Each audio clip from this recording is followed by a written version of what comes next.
Welcome again, friends. Let us study the degrees of freedom which comes under sampling and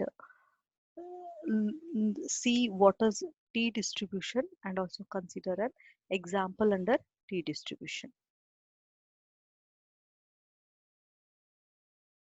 So degrees of freedom means, so if you consider here uh, an equation x1 plus x2 plus x3 is equal to 10, then we can see that to solve this equation we need at least two values which we can choose independently, then the third value could be obtained. That means, so if you assign any value for x1 and any value for x2, then x3 can be found. That means to solve this equation, two of the values, any two of the values can be chosen independently, and the third value will depend upon the priorly chosen two values. Hence we say that the degree of freedom for to solve this equation which has three unknowns is 2. That means in general we define the degree of freedom as if the number of values in a set which may be assigned arbitrarily is called as the degree of freedom. If there are n observations, then the degree of freedom are n minus 1 and is denoted by the symbol nu. Now, what is T distribution? Students' T distribution. Already we know that for large samples, sampling distribution approaches normal distribution, and for small samples, this sampling distribution will approach the students' T distribution. So, consider a small sample of size n, usually less than 30, then drawn from a normal population with mean mu, standard deviation sigma, and if x bar and sigma s denote the sample mean and sample standard deviation, then the student's T distribution T is given by x bar minus mu divided by sigma s by under root n minus 1.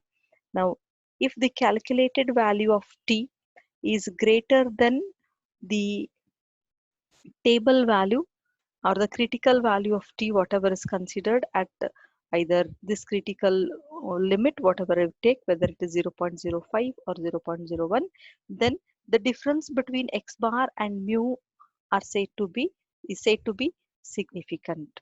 If the value of T, calculated T, is less than the table value at the critical point, then the data is said to be consistent with the hypothesis, and that mu is the mean of the population.